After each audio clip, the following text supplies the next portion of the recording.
Huwag mo akong pagmumurahin. O, sige. Sige, okay. Ako, bababa ako ng police station para i-report yung pag-ano mo. I-report mo? Oo, hindi. Opo. Dahil pag pinatay kita, walang ebidensya. Nanghihina ang kanilang pananaw patungkol sa kalagayan ng ating bansa sa gitna po ng kontrobersya na hinaharap natin sa mga issue ng gobyerno sa kasalukuyan. Unahin po natin na makakasama sa kanyang paunang pagbati ang volunteer lawyer po namin ito, ni Manong J. Sonsa. At sa maraming mga pangharas at panggigipit na kaso ay kasama po namin siya, pati po sa mga kaso ng mga leader ng komunistang teroristang urban operatives nila, kasama namin siya doon sa mga kaso namin ni Ma'am Lorraine Marie Badoy. The Pinoy Legal Mind, si Attorney Mark Tolentino. Pagbati po muna ninyo, Attorney Mark. Ay, good. Si Attorney Raymond. Yes, good evening, Ka Eric. Of course, yung kaibigan natin, si Attorney Raymond, at sa lahat po ng mga followers ni Ka Eric at saka ni Doc Lorraine Badoy sa programang Bagkis, no? Bagkis ng Bigwas. Bigwas ng Bayan. Bigwas ng Bayan. Ito yung kaibigan ninyo, si Kuya Mark Tolentino. I'm sorry, minsan yung boses ko napapaos na kasi kahapon nakauwi po tayo, alauna na madaling araw. Galing tayo sa NBI kasama si Jay Sonsa. Tapos 6 o'clock in the morning, ang daming tumatawag sa akin, nagpa-interview, hingi ng interview. Then after that, pumunta ako kay Jay Sonsa naman at around lunchtime. Diretso yan. Then gumagawa pa tayo ng mga motions para i-file po natin. Ipa-file po natin sa court ngayong Monday for the immediate release ni Jay Sonsa. Yun. Thank you so much, Attorney Mark Tolentino, for not getting tired, no? At sinusubukan mo ang pag-fulfill ng commitment mong tulungan kami ni Brother Jay Sonsa at iba pang mga naaapi sa ilalim po ng kasalukuyang rising tama yan. martial law na mga nangyayari. Kaya Rick, hindi tayo mapapagod because we're inspired. Yes. Inspired tayo sa pagmamahal ng taong bayan sa atin. Tama yun, tama yun. We need to seek out inspiration in everything para po magkaroon tayo ng malakas na paninindigan at tuloy-tuloy na advokasya. Pabatiin ko muna, Brother Attorney Mark, ang ating kasama din, isa ding dakilang tagapagtanggol ng boses ng mamamayan at sa mga karapatan ng ating mga kapatid na nagsusulong ng pagbabago laban sa isang bulok at kurakot na panggobyerno sa kasalukuyan. Siya po ay legal consultant at the same time advisor bilang isa sa bahagi ng mga parallel groups ng tinatawag po na Duterte Political Parallel Groups. At the same time, nagbibigay siya ng mga pananaw tungkol po sa usaping legal hinggil sa impeachment at iba pang kaugnay na mga usapin sa politika. Makakasama po natin ang isa sa boses ng naninindigan sa pagtuligsa ng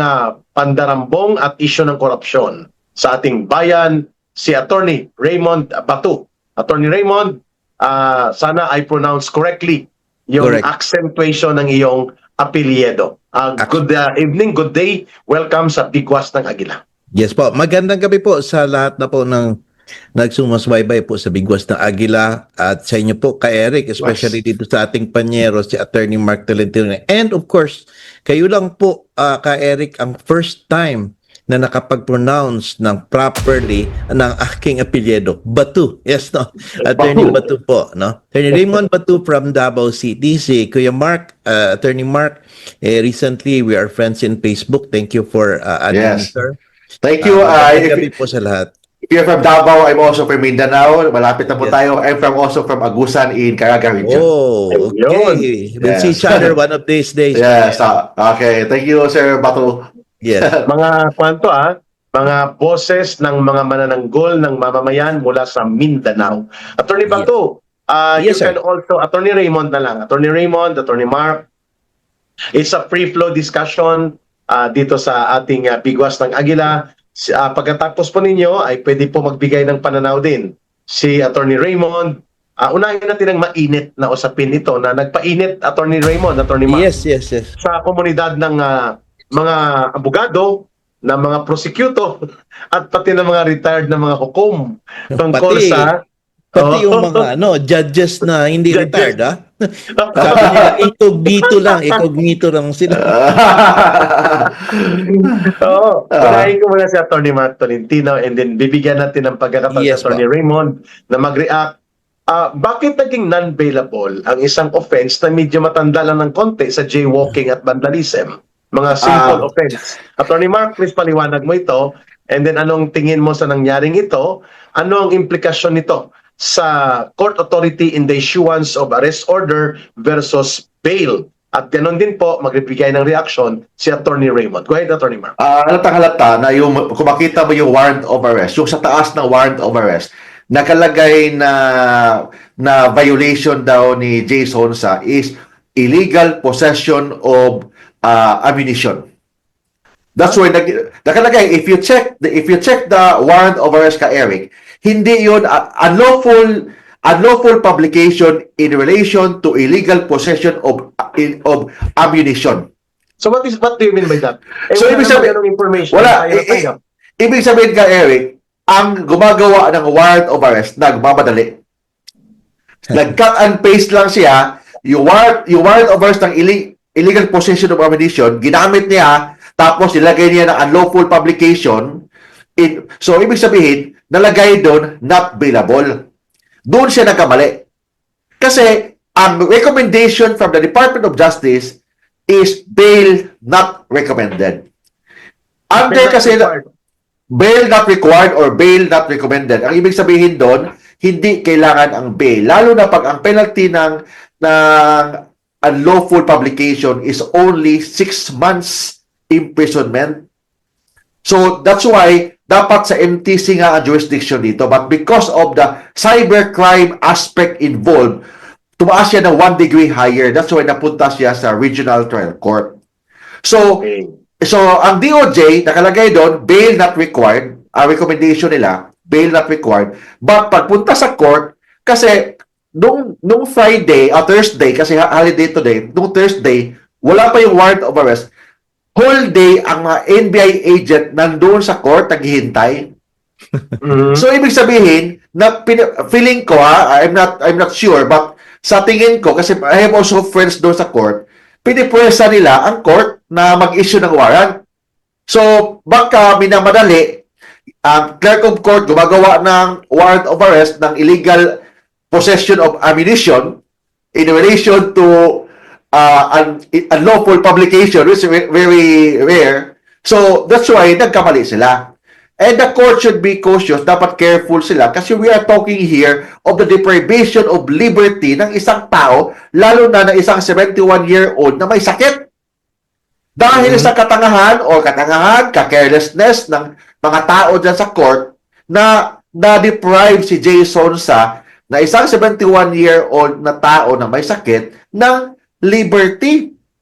Pumunta ako kanina sa court, sa kulungan ni Manong Jay. Napakainit. I think nasa mga 40 degree ang init. Hindi mo kakayanin. Kahit na dami pang tao doon, mga foreigner na iba-ibang mga amoy. So, ibig sabihin, because of the recklessness and negligence of the court personnel, na-deprive taon ang liberty ng isang matanda na si Jason siya. Hold mo na, Atty. Mark, ha? Kuhanan ko ng counter reaction din si Atty. Raymond, pareho kayong abogado. Yes, Atty. Raymond, bagamat ito ay obviously prepared by a court staff, a court clerk, or a legal staff of the court, pero pinirmahan ng judge eh.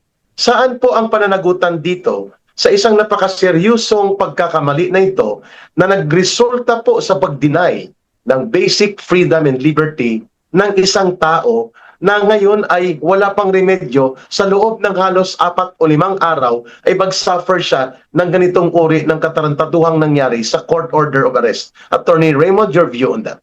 Yes, sir. Ka-Eric, ganito because of this sensational issue today, nagawa po ako ng quote article po sa inyo para po ito sa in connection po sa nangyari sa inyo, no? Sabi ko nga dito sa quote ko, which I posted in the Facebook, no? A magistrate cannot hide behind the mistakes of court staff. The moment the judge affixes his or her signature, that signature becomes a judicial act with Correct. constitutional consequences. If a bailable offense is wrongly treated as non-bailable and the accused is kept in jail even for a minute because of that error, it is no longer a harmless mistake. It may give rise to gross ignorance of the law, gross negligence, or conduct prejudicial to the administration of justice. But if the warrant is not genuine, because I was thinking baka hindi genuine, no? Or was secured through haste, collusion, or abuse of process, then this is no longer a mere mistake. It may amount to arbitrary detention, falsification, grave misconduct, and other serious criminal or administrative liability. Ito po kay Eric ang na-request ng mga incognito judges friends natin, Attorney Mark. Sabi po nila, please sabihin mo ito. Ito ang gusto nilang masabi. The Supreme Court must act on this. Otherwise, if this will be left unchecked, it may create the dangerous impression that the courts can be used as instruments of harassment against dissenters and critics. That impression, if left unanswered, damages public confidence in the judiciary itself. So yun Mabigat po. itong mga assertions. Tama yan. Attorney Raymond, ha? Attorney Yes Mark, po. wait lang, ha? Kuhanan kita ng reaksyon, pero unahin ko muna balik sa iyo, but Yes, first sa sir. iyo.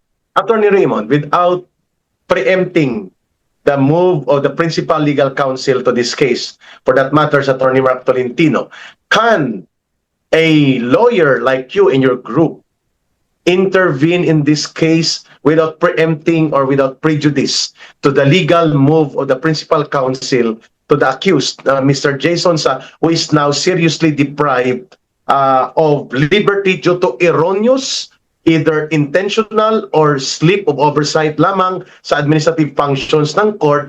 Can you intervene on this very serious matter na hindi dapat lumagpas sa pagtingin at pag-unawa ng publiko without prejudice to the possible actions that may be undertaken by the principal counsel, Attorney Mark, which he is going to explain. Attorney Bato.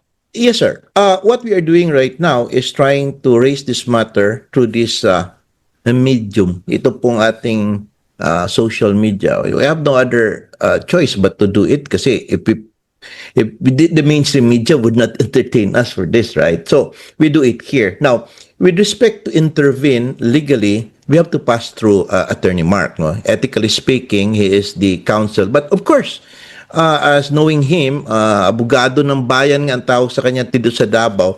Ay, ang lawyer ko yung abogado ng bayan, si Attorney Mark. But he is well, I think he welcomes any help that he could get, no, for this very sensitive situation. But definitely, we are just here around, no, because what is dangerous here, kasi ka Eric, it's not that mistake ba? Yung na-send mo yung tao doon at ngayon nakakulong. Alam mo ba, even for a minute, grabe na po ang violation yan. It is a constitutional right. Yung pong mag-bail tayo because sabing mo na, medyo matanda lang ito konti sa jaywalking na kaso. In fact, I was surprised kanina when you posted doon sa yung Facebook na pinicture mo yung criminal information mo. Your criminal information clearly states a recommendation, no bail required from the... No bail required. And I do not know, Attorney Mark, no? Kasi I know you are more good in criminal cases. But I understand, kapag no bail required, summons lang yan eh. Hindi yan Summons. Pag no bail required, summons lang ang inisyu ng court sa schedule ng arraignment. Yes. Yun yan. So, hindi kailangan na mag-issue ang court ng warrant of arrest. Kasi ang warrant of arrest is only required kung kailangan ng bail. Yes. Kung bail or ang kaso is non-bailable. But if the case is not bail required, the court supposedly hindi kailangan mag-issue ng warrant of arrest.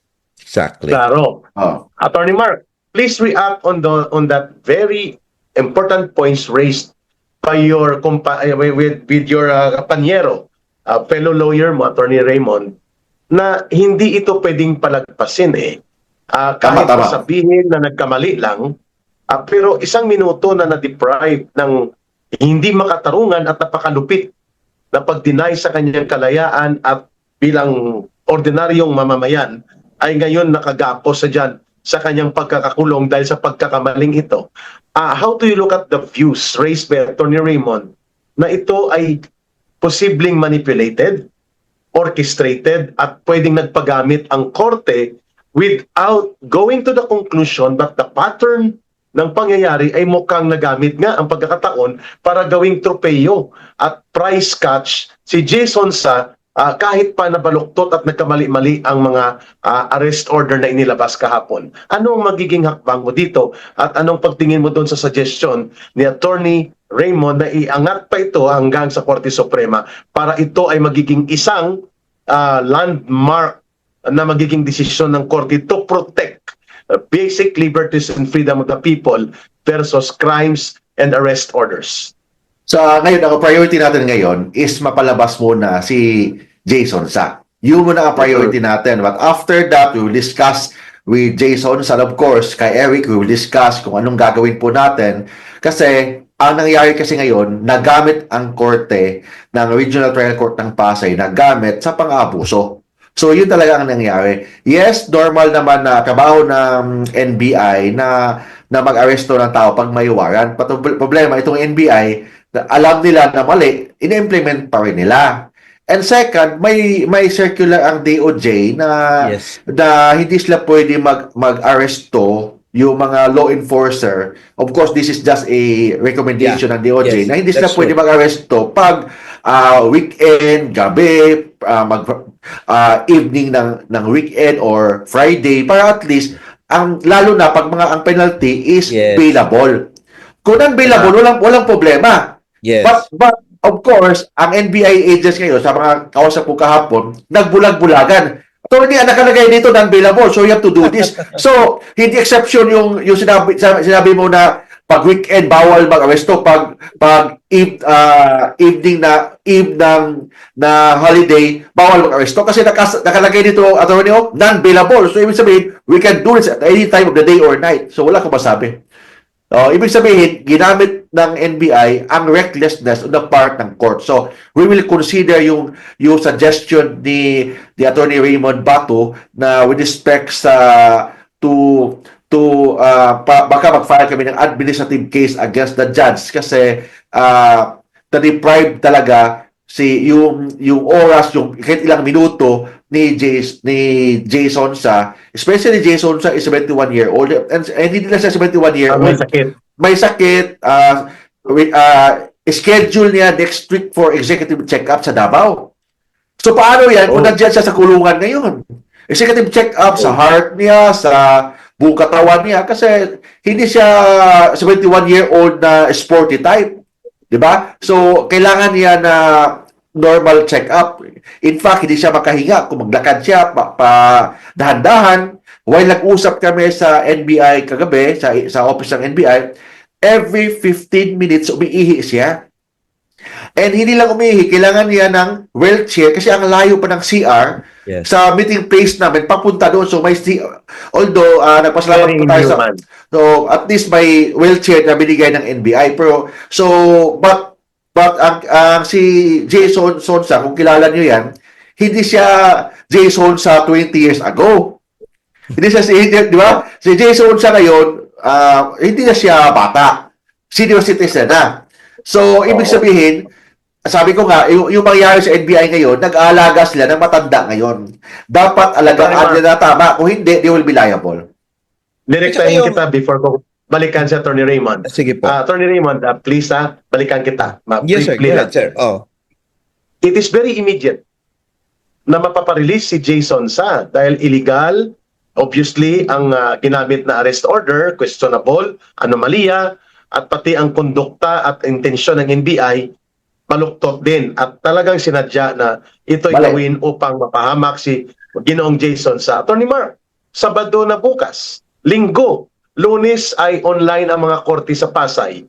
How do you intend to make a remedy immediately para naman matulungan itong inhuman situation na nangyari and very unjust na mga paglabag sa mga maraming karapatan ni Ginoong Jason sa given the circumstances. Actually, yung motion po natin na i-file sa ngayong Monday, ready na. In fact, nasa anak na ni Jason sa ngayon para pirmahan ni Jason sa. Para i-file namin yan, first day sa Monday, i-file namin yan. Yes, online sila, but may tao pa rin, may empleyado pa rin doon sa City Hall, sa RTC sa Pasay. But I'm sure, kahit work from home yung mga court, I'm sure si Judge nandun ngayong Monday. Pupunta yan siya sa court kasi I'm sure baka napaisip siya sa recklessness sa mga empleyado ng RTC. Okay, Attorney Raymond, can the judge immediately rectify and recall the arrest order in the absence even of a petition? And kahit hindi mo ba nakita ito, na loophole ito sa judicial processes natin, na kapag pala dinaya ng gobyerno at estado ang kapangyarihan at ilagay niya sa alanganin na sitwasyon, ang court ay mapaparalisa ng 3-4 na araw dahil sa ganitong sitwasyon. First time mo ba nakita ito, Attorney Raymond? And sa tingin mo ba, can the judge make this immediately in the first hour of the morning of the office nila sa Monday? Pwede niyang i-recall kaagad ang order na ito at iparelease si Ginoong Jason sa even wala pa ang formal na petition na ito, Attorney Raymond. Alam nyo, matagal na kami ni Attorney Mark na lawyer, ha? Trial lawyer kami. Ako ay been a lawyer for 28 years. Kaya ko pala ito nakita, no? Aside from yung naging non-bailable. Tapos iba pa yung batas, no? Although tama yung caption na unlawful publication, pero iba ang Republic Act na violate. Now, Isa pa yun. You will isa pa yun. remember, you will remember me, Sir Car Eric, baka tomorrow. Ako, medyo ako at the back of my mind. We will be receiving an order tomorrow ordering the release of Sir on its own, the court will do that. Kasi Sa nakita Baduman. na ngayon, doesn't matter even Sundays. Okay. Meron pong OCA circular po ang Supreme Court that they should act because nga ang constitutional right to bail is paramount po yan siya. Lalo na kapag bailable ang offense. Karapatan po matter of right. Hindi ibig sabihin mo deny mo yan. There is no discretion of the judge not to allow bail. Bahala ng taasan niya yung mas lalo na po ito na basically it's not a bailable no bail required, no? So if that mistake can be seen, in order to rectify it, immediately po, dapat mag-issue siya ng order. Kabihin natin, Sabado bukas, pumunta siya sa kanyang office and issue one order because this is very dangerous po, no? You live, sabi ko nga, hindi man pwedeng pumirma ka na isang bagay na hindi mo binasa. Alright? Yes, tama. Hindi naman pwedeng hindi mo nakita ang Republic Act number at saka nakita mo non-bailable ang nakalagay. Unless, this is what I fear, Attorney Mark. Baka hindi ang judge pumirma. Baka peke. Baka hindi niya signature. Tapos doon lang. Alam mo, minsan kasi di ba, Attorney Mark, nalala mo yung meron silang pre-forma na stamp lang bigla ng signature ng judge? Di ko alam. Yes, possible yan. Possible yan. Stamp lang yung pirma ng judge. Sila Sino lang pwedeng gumawa. gumawa niya, Attorney Yung mga staff Raymond, doon. Attorney Mark? Yung mga Okay, staff court. doon. Court din. But na-receive ko yung original. May dry seal. May dry seal, but hindi ko alam kung yung perma na yun, perma ni Yun. judge. Yun po ang maganda ng Attorney Mark. Yes. Kasi baka stamp lang ba?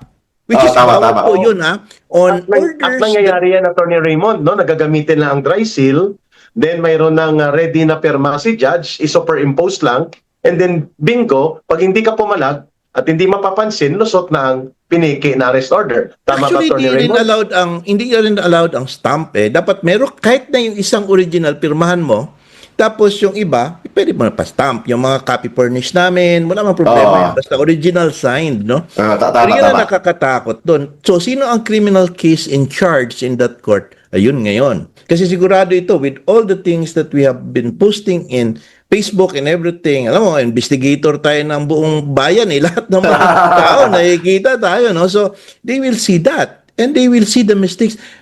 Blatant, glaring po talaga na mistake, and it tantamounts to gross negligence. Sir, Tama. maniwala po kay gross negligence. Okay lang man ako ba kung... Attorney Raymond, magtanong ako sa inyong dalawa. Mm. Bilang mga abogado, sa mga military po, sa AFP, sa PNP, may tinatawag po na OT, Officer of the Day, 24/7, kahit Sabado, Linggo, holiday.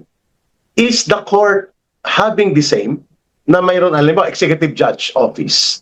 May naka-OD ba yan na pwedeng tumakbo kaagad doon kapag nagkaroon ng ganitong oversight or abuse or of any authority or any process of the court na may matakbuhan ka kaagad at hindi ka mag-aantay ng 3-4 na araw dahil may intervention ng mga weekend? Is that yan ba'y kalakaran sa korte? Hindi. May mga city hall or may mga courts na may weekend na judge 24 hours, may gabi na judge. But sa Pasay, kasi I've been, matagal na ako sa Pasay nagpa-practice dyan, pag weekend, wala. Wala akong nakita na weekend, in fact, last stress ng hapon, wala na mga tao dyan, mga fiskal. O minsan, wala, mga 4 o'clock, wala na. So, in fact, pinapunta ko yung tao natin nung Thursday to check. Wala pa yung warrant of arrest, 1 p.m. So, expect ko na wala pang warrant. So, in-issue pala, maybe mga alas 2, alas 3 na in-issue yun. Kasi, pagpunta ng tao natin doon, nandun ang mga NBI agents naghihintay. So, bakit nandun sila? So, very excited sila na kailangan nila makuha. Then, pag nakuha nila yung warrant, diretso na nila i-apply ang pag-arresto ni Jason sa ganun yan. Okay. Attorney Raymond, Yes, sir. ngayon ko lang ito nakita, magprangkahan na nga tayo dito. On the side of a general direction, not related to Manong J, but taking off from this situation, are you planning to have this brought to the court as a third-party entity, bringing this particular case not entirely for Jason's benefit, but for the benefit of the integrity of the court procedures, including protecting individual liberties and freedom pertaining to anomalous issuance and questionable circumstances involving warrant and yung pangingialam ng mga law enforcement na parang nag-influence sa court procedures. Can that be done by your side, even if not tied up exclusively to the interest of now detained Mr. Jason, sir? Attorney Raymond. Parang you're saying na parang will question the matter to the court na it may affect other people similarly situated. Well, let's see if we can do that. Medyo gray ang area na yan. However, as I see it, also the Supreme Court can act motu proprio. Ito nakikita nila ito nangyayari ganito. Tama. Maniwala kayo po. Hindi na. Ipapa-answer yan bakit Kasi Sir Eric, blatant talaga masyado. 1 + 1 = 2. Even hindi law student, nakita talaga na mali. No, you sign there, kung sa kanya po yung signature, tapos napakulong mo ang tao na hindi dapat makulong. Imagine that. Tama. Imagine that. Attorney Mark, Imagine that. maganda yung punto ni Attorney Sana ang Supreme Court will do that motu proprio. Marami tayong mga kilalang mga justices, followers natin kay Eric. So in fact, na nakita ko sa isang event sa Supreme Court, sabi ng mga justice, nanonood ako sa mga vlogs mo sa Pinoy Legal Minds. Di ba? So I'm sure na yung mga punto natin, yung pinost natin, nabasa yun ng mga justice sa Supreme Court and hoping na ang mga justice sa Supreme Court will motu proprio nullify, kung pwede nullify or requesting or ordering the judge Yes. to i-amend nila yung order na yan. At the May same nakita time, nga ko, Attorney Raymond, Attorney yes, Mark, sir. na 2 active prosecutors. Active, Yeah. Exactly the way you discussed these matters right now, ganon din kabigat ang kanilang insights Pananaw. na pakanubang pagkakamali ito na dapat i-rectify ito immediately sapagkat isang araw, isang minuto lang ang nangyari na pag-abuso at pagkawala doon sa karapatang maging malaya ay napakalubang violasyon yan. At ganito po, ang mga aktivito ng prosecutors, hindi ko na ibabanggit ang kanilang mga pinag-post sa Facebook. Attorney Mark, Attorney Raymond, what if the judge on the direct court na nag-issue nitong anomalous at tinarantadong warrant na inexploit ng NBI upang i-deny at labagin ang karapatan ni Manong J will not act tomorrow on Sunday and even on Monday. Ididribble ito sa bureaucratic judiciary na pag-ikot-ikot pa. Kung ganun ang mangyayari, kung lalong ipatagal ng court, we have no other option, but I have to suggest, of course, mas maganda si Manong Jason sa mag-file ng kaso against the judge. I have to suggest that. But ngayon, hindi ko pa pwedeng sabihin yan ni Manong J, but definitely until Monday, pag wala pang movement ang mangyayari sa court, I have to advise my client Jason na we will file a case against the judge doon sa Supreme Court. Okay. Attorney Raymond, sabi mo kanina, sir, even in the absence of actual direct petition on the part of Attorney Mark, kung ito ay umabot na sa atensyon ng korte o ng DOJ, pwede na dapat sila motu proprio mag-intervene dito to rectify this very grave error and injustice made by the court and then the NBI against Mr. Jason Sa. Tama po ba? Yeah, Attorney Raymond? malaking. Alam nyo, honestly speaking, if I am the judge right now, and I signed that document, if I am, no, talagang hindi ako makakatulog ngayong gabi. Napakalaki pong mali po yun siya.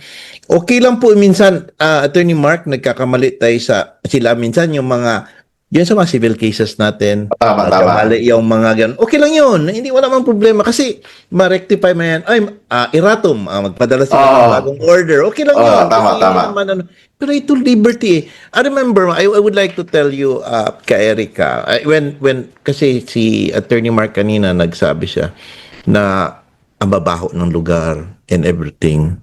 Alam niyo po, ang kulungan po, no, kung talagang tingnan nyo, ang baho talaga dyan. Tapos, ang number one ka mahahawa kung ano, yung buni. Ang dami Buni. buni dyan. Buni. Tsaka tuberculosis. Ay, ringworm. Ay, sus. Now, what's funny is that, bakit siya pinasok sa selda? Sa akin well, that is their protocol.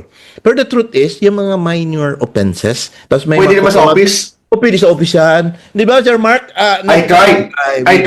Last night, I tried to request. Nag-request po tayo sa assigned agent ng NBI. Sabi ko na pwede ba na si Manong J sa office lang muna ng NBI until Monday, bigyan natin ng konting aircon or sa opisina lang muna siya. Anyway, mag-bail naman tayo ngayong Monday. Sabi ko, wala daw magbabantay. Kailangan silang dalhin sa Muntinlupa NBI detention center. Ang NBI detention center nasa mga less than 200 ang capacity. But sabi ni Manong J, ang dami daw, punong-puno daw dyan.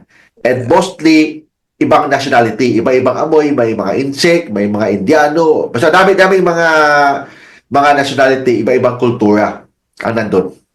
Hindi naman tatakbo yun eh. Tanong ko sa inyong dalawa ganito. Attorney Yes, sir. Raymond, Attorney Mark.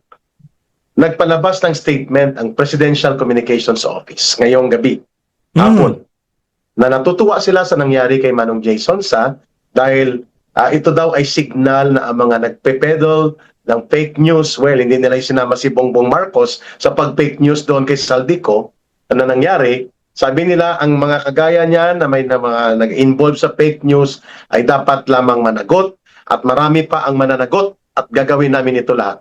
This is a signal that the NBI is acting as a Gestapo, special police ni Hitler nung panahon niya at ngayon special police ni Marcos upang gamitin ito at gamitin ang cover na anti-fake news. Pero sila magtatakda sinong fake news peddler at lahat ito ay mga nasa opposition group lalo na sa Duterte political camp. How do you look at that pahayag na ginawa ng PCO, Attorney Raymond, Attorney Mark? Attorney Raymond. Sige, Attorney Raymond. Well, in my part, I respect your opinion, no, before asking me that. And without dwelling on the merits of the case, ang issue kasi nito is that yung violation na nangyari, no.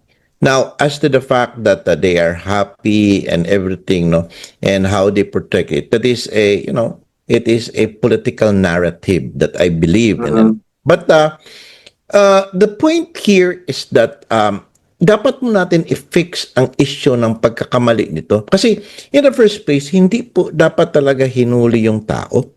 Katulad po sa inyo, you know what you will receive, Eric? You will be receiving a summons from the court saying that you will give your answer within 10 days. Then, let's say you will not participate or you will not appear arraignment. Diyan ka isyuhan ng bearance warrant. Pwede ka isyuhan ng warrant of arrest. No? Pero, until such time that you're complying and you're cooperating and you're participating, then you haven't violated anything. Ganun dapat ang kay Barangay. Jay. But yeah, and I was really very, very surprised also that talaga yung handang-handa ang NBI waiting for it. No, akala mo may mga dragnet tayo na huhulihin na big time fish na parang ano ba yan? Alam mo ba, Attorney Raymond, ilang Yes, tao sir. nahuli ni Jason sa 30 agents. 30 agents plus nandun yung ABS, nandun yung GMA, yung mga malalaking mga TV networks nandun. So, ano bang purpose nun? Bakit 30 agents ng NBI nandun? Lock and loaded pa. Full arm. Grabe. Nandyan yung mga camera, lahat ng mga media nandun, except SMNI, wala. Lahat nandun. Bakit nandun? Kasi ang purpose doon, gawing Gina Pig si Jason sa Gina Pig Tama. para lahat ng mga babatikos ni BBM tatahimik, tatakutin para hindi na mag-criticize against the current government. Which So, brings me silence. to my question to you, na sinagot na rin ni Atty. Raymond, pag gusto kitang kuhanan ng opinion, ay nagpipiesta, nagbubunyi, at talagang seremonya. Ang PCO sa nangyaring kalapastanganan at abuso at inustisya laban kay Manong J at nakablanket sa ang mga fake news peddlers ay dapat yan ang ginagawa. Your reaction Sa coming from atin, the palace? Wala, right nila dapat maging masaya, matuwa, but dapat kung matuwa ka, maging masaya ka, walang tao na deprive ng kanyang constitutional right. Kasi babalik sa'yo yan. Yung tawa mo ngayon, sa huli, ikaw ang iiyak. Bakit? Kasi walang problema maging masaya tayo. That is our right to be happy, to enjoy. But yung right mo to be happy, to enjoy life, dapat walang na-deprive na tao. But in this case, natuwa nga sila, but na-deprive yung constitutional right ng isang 71-year-old na sakitin na si Jason Sa. Mabuti na lang at malakas ang loob mo, Attorney Mark, na patuloy na maging tagapagtanggol ng karapatan ni Ginoong Jason Sa at nang sa akin na rin, no? May tanong ako kay Attorney Gulat Mark. gulat ako kay Eric ha. Madaling araw nandoon ba si Attorney Mark? Para natulog niya tayo, nagising bigla, pumunta pa ron. Oo, Alam mo, totoo. madaling araw rin ako, monitor ko kayo eh. Monitor kita. At saludo tayo, Attorney Mark. Raymond, sa ganyang mga kagaya nyo na you go out of your way Yes, to tama. really provide yung tamang pagdepensa, ang tamang pagbibigay ng pananaw sa ganitong mga kalapastanganan at kaabusuan. Which brings me to my question, Attorney.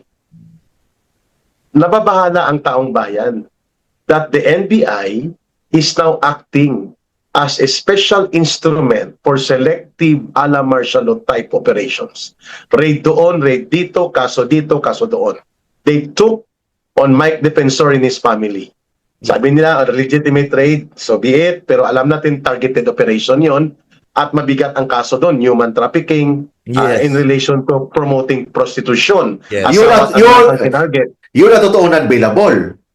Oo, Oo, di ba? ginamit nila yun. Oh, yes, Sa tama. kasunod noon, tinira kami, ako, si Ka Eric, si Jason Sa, and then ngayon, tinira si Vice President Sara Duterte. Sa pareho ninyong tanong, unahin ko si Attorney Raymond, are you seeing the pattern of a more dangerous and more serious, well, that's the word, Marcosian, similar to the martial law type, dictatorial and tyrannical and oppressive operations using law and instruments of the state the way the NBI is now acting as the special police of the state, raid dito, raid doon, hataw dito, at parang walang makakapigil sa kanila. Where do you see Yeah, okay. going this? So into legal, it's my opinion now, personal opinion. I think many are calling it as a modern martial law era. No? It's in broad daylight. Gano'n naman din eh. Alam niyo na, kita nga nyo, robbery in broad daylight yung flood control na nakawan. di ba?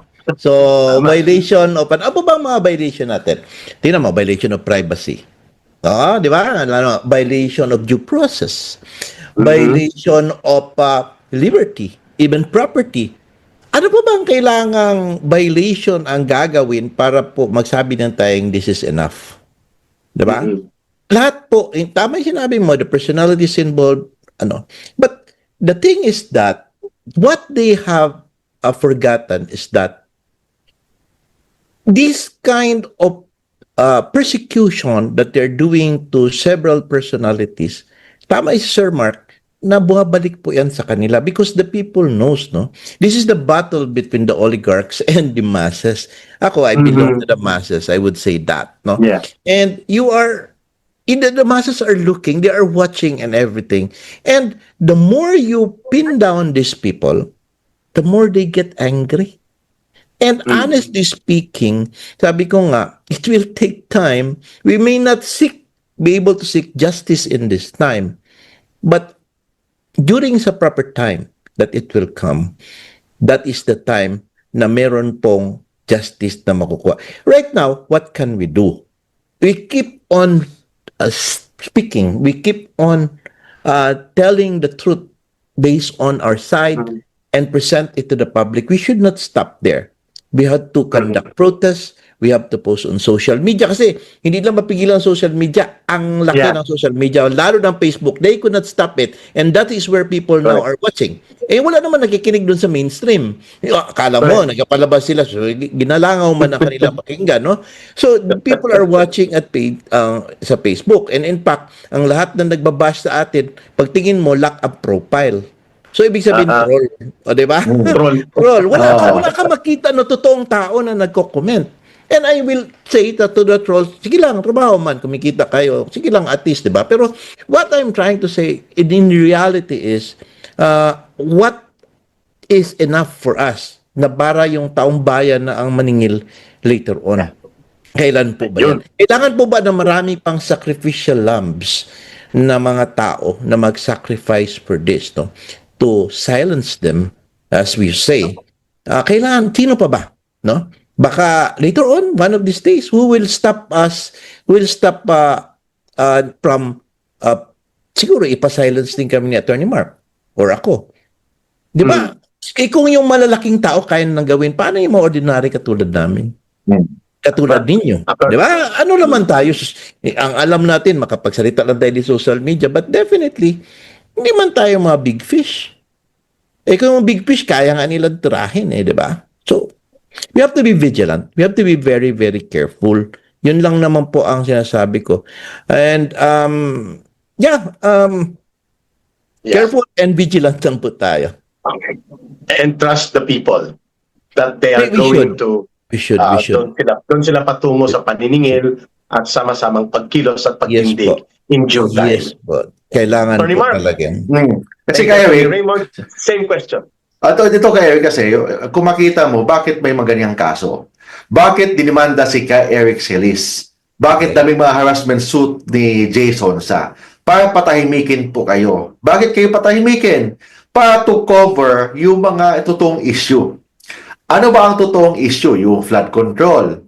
Yung issue na gusto nila na manatili sa posisyon even beyond 2028. So yun talagang issue, yung corruption. Yun ang issue. But isang Eric Celis, isang Jason sa, yun ang nagbulgar sa anomalya. So kailangan kayong patahimikin para at least yung iba na mga nag-criticize sa current government, tatahimik. Ginagawa kayo ginyapig. Yun talaga ang purpose. Bakit nung hinuli si Jason sa, bakit ang daming NBI agent, pwede bang isang agent o dalawa lang? Hindi naman tatakbo yung matanda na yan. Hindi na kaya tumakbo yan. Bakit kailangan ng 30 ilang sasakyan pumunta sa bahay niya? Bakit kailangan na may media? Bakit lahat ng mga mainstream media nandun? Ang purpose nila, ipakita sa taong bayan na ito mangyayari sa inyo kung maingay kayo, ito ang mangyayari sa inyo kung palagi kayo bumatikos sa current administration. So, ginawang Ginia Pigs isang Jason sa. Yun talaga nangyari. Yun. The greater the repression, the greater will be the resistance. Historical lesson yan, Attorney Raymond, Agree. Attorney Mark, Agree. no? Agree with Although that. hindi yan automatic na magaganap. It will take time to develop. It will take time to develop into full Yeah. mass movement. Pero nangyari na yan sa kasaysayan natin during the time sa tatay ni Bongbong Marcos Jr. Kaya nga ang tanong ko ngayon sa inyo, as a final question to this episode, do you believe na titiklop ang mga nagsasalitang ito at matatakot, or mas lalawak ang posibilidad ng partisipasyon ng mga tao sa nakikita nilang lantarang pag-abuso sa poder at kapangyarihan at targeted martial law, calibrated pero targeted sa mga nag-o-oppose sa katiwalian at kabulukan ng gobyerno? Where do you see the things going towards sa sitwasyon na ito beyond Jason sa at kay Eric? So, ito nangyari ngayon, hindi tatahimik ang taong bayan. In fact, lalong na mag-encourage ang taong bayan na magsalita kasi sabi nga sa isang prinsipyo ng isang bayani natin, ang bayaning nasugatan lalong tumatapang. Lalong tumatapang. So, ito nangyayari, ang bayan nasugatan ngayon, ang taong bayan nasugatan ngayon, at lalong tumatapang. Si Jason sa isang instrumento lang yan. Si Eric Celis, isang instrumento lang yan. Pero kung hindi nyo pwede silang patahimikin kasi kung saktan nyo sila, idibanda nyo sila, ikulong nyo sila, lalong iingay ang taong bayan. The best way and the best solution na gagawin ng Marcos administration is gandahan po nila, butihin po nila ang kanilang serbisyo publiko sa taong bayan. Yun ang solusyon. Hindi gipitin ang mga nag-criticize sa kanila. Yun. Attorney Raymond, your that is- answer to that and then your Yes. call to the people. Kumbaga kami, pag kasama kami sa korte, ang tatawag niyan ay adaptive manifestation of counsel. And, ganun yun eh. But I would like to add something. The difference between the time of the former dictator was that there was this no technology. Yeah. Ito ang internet natin. So they can control the narrative. Kaya tumagal ng more than 20 years. But right now, they cannot control the narrative. They thought they can, but they cannot. Because people are watching, hindi na po bobo ang mga Pilipino. Kaya tama ka lang noon, kay Eric. Siguro maybe is that tayong kasing naapi minsan is nasa Mindanao. Sometimes it's hard just to run there in Manila where the seat of power is there. Yeah. But basically kasi napansin ko rin sa mga nandyan, although galit sila, medyo passive sila kasi hindi nga sila masyado. Tayo kasi sa Mindanao inaatake masyado. But what I'm trying to say is the people are watching and they are commenting. If you will see your blogs, if you will see Attorney Mark's comments sa blogs niya, lahat ng everything, these are people, true ito ng mga tao, hindi ito trolls na nagko-comment. My post, nagtataka ako, grabe talaga ang ano. So they know for a fact. So they cannot control the narrative. And siyempre, ito na po ang nakikita ko po kay Eric. Alam nila yon. And this is a matter of survival for them. They are trying to gamble in the sense that they hope that they win the lottery na baka manalo sila. Hope na lang yun eh. Pero winning that lottery is a very slim chance because nga the people are watching. So, at the end of the day, they could not win. As we said, because we are there. No? Lahat po tayo. Kaya nga sabi that the only way for evil to triumph is for good men to do not to do anything. Agree. We are here. Claro. Right, no? Yeah. And we Last could- na to talaga, Attorney Raymond. Last na to talaga. Ikaw ang mauna, Attorney Mark. Sige po, sir. Go ahead, sir. Yung mga traditional gatekeepers of democracy like Integrated Bar of the Philippines, yung Catholic Bishops Conference of the Philippines, and yung mga dati ay nagsasalita na mga sektor sa panahon ng diktadura dahil sa polarization between Duterte and Marcos, and then doon sa mga issue ng kulay sa alignment of political forces. Tumatahimik itong mga natural and traditional na mga gatekeepers ng ating demokrasya. No? Tahimik ang Integrated Bar of the Philippines sa malawakang issue na ito, lalo na itong iskandaloso na paglabas ng isang minaniobra obviously na arrest order sa isang korte na ginamit sa political operation para lamang mag-send ng signal that we are the authority here at kaya namin kayong latikuhin. And what do you expect? Medyo nakakakita tayo ngayon ng liwanag sa Korte Suprema. Do you expect, Attorney Mark Tolentino at Attorney Raymond, that the Supreme Court will be consistently remain as the last beacon ng liwanag dito sa among sa gatekeepers of democracy na ngayon ay pwedeng tumindig upang i-check itong paghuramentado ng NBI, itong pagmamaniobra sa korte na nangyayari na ngayon ay nabubulgar natin, and pati sa DOJ na dinidribble ang mga kaso kahit hindi dapat iniakyat sa korte. How do you look at the role of the Supreme Court to be the balancer of everything of this habang nananahimik at nagiging pasibo ang mga gatekeepers of democracy? Attorney Raymond, that will be the final question, and Attorney Yes, Mark, then your message. Go ahead po. Okay. Also, I will start with that. Very good, no? But basically, dapat ang Integrated Bar of the Philippines, per our charter, we should be non-political. Okay? But it appears that there are some instances wherein yung mga previous heads namin, they create some comments favoring something. No? Pero dapat tahimik eh. So that each and every one of us should only act on our own. Pag lumabas kami, we are not representing IBP. We're representing ourselves as lawyers. Okay lang yun. No problem ako doon. Itong pong medyo natutuwa ako pagdating po sa itong sa religious sector. Now, when it involves dito sa Duterte na side, ang ingay, may pamarcha-marcha, nagumuha pa yata ng ano doon, nung ano yun, parang rebulto ng mga ng mga ano. So, however, pag nasa side naman nila ang mali, they are silent.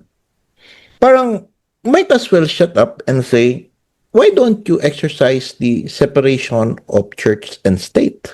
And do not mind your church and do not involve in politics because you are now meddling with the affairs of the state. Can you say, might as well tax yun na lang kasi gusto man yung makialam dito sa affairs ng state, tax na lang namin kayo, di ba? Parang like that ba, no? So, I said that. Now, actually, at least I would say, no, there are forces talaga on the left. Alam ko may history kay Eric, but I would like to tell you na the one being happy here, actually, whether or not they are successful or not, I would always say the Makabayan Bloc.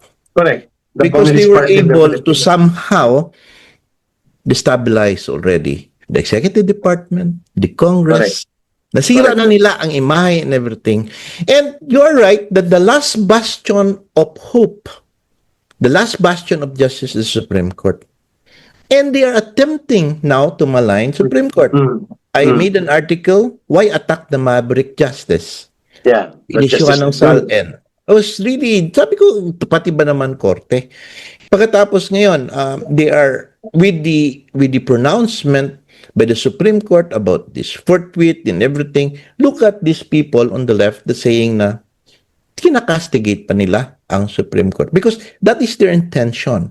That is their way of life to destabilize the government.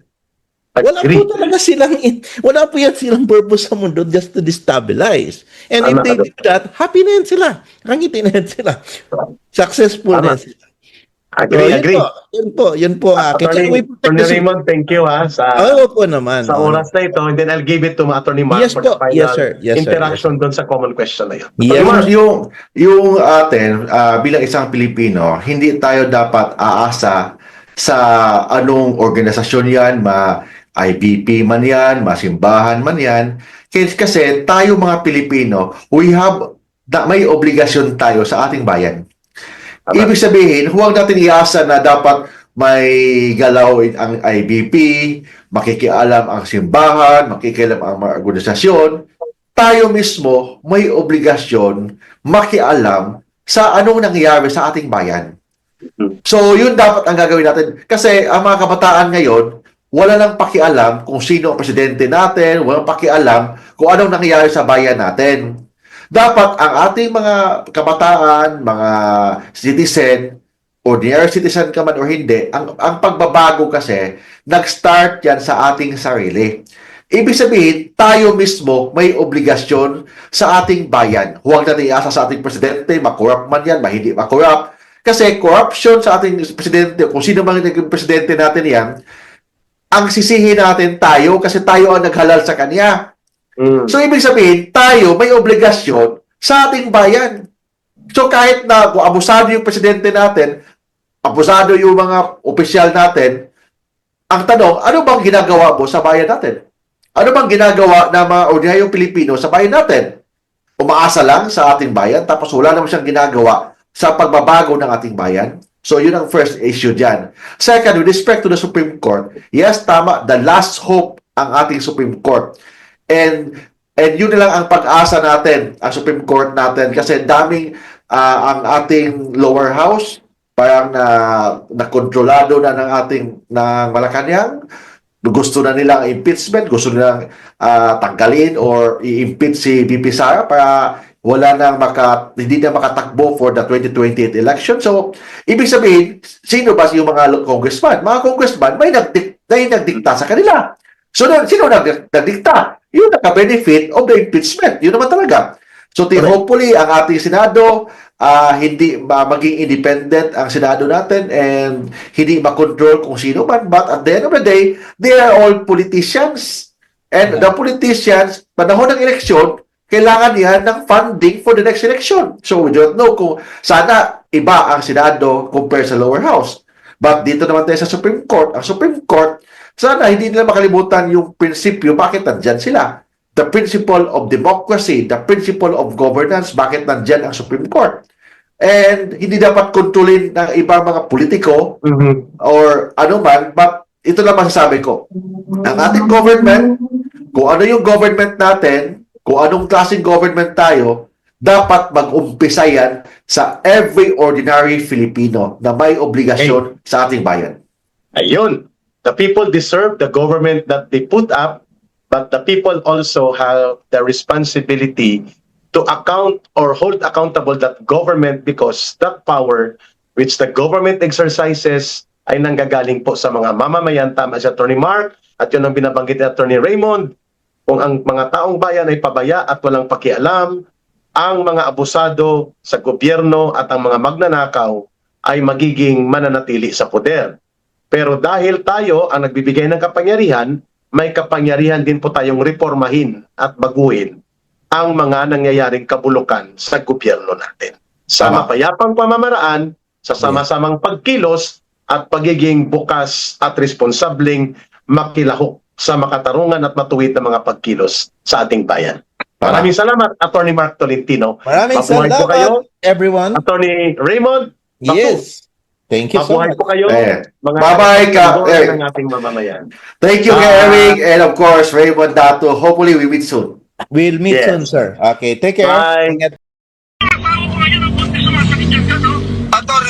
Attorney, wala akong sinabing masama doon sa'yo. Bakit mo binupos? Ano mo lumang balita yun? Bakit yung meeting namin gusto mo gawin? Ha? Attorney, Ano gusto mo palabasin? Nagpapasikap ka? hindi ba, attorney, Bakit mo pinost? Bakit mo pinost? attorney, si Jason no nagpo-post tungkol kay Yusek Dave. Wala akong maselan kay Jason. Putang ina mo, ikaw kinakausap ko. Kaya nga, bakit mo ako mumurahin? Eh, putang ina kang gago eh. May sinabi ba ako masama doon? Kayo ang nagbibigay ng mali siya. Kayo ang nagbibigay ng mali siya. Hindi nga ang sanda na ngayon. Bakit mo ko kailangan anong mo sa akin? Tayo, kung lalaki ka. Babae yung asawa ko eh. Buntis yung asawa ko. Kaya nga, attorney, dapat kinakausap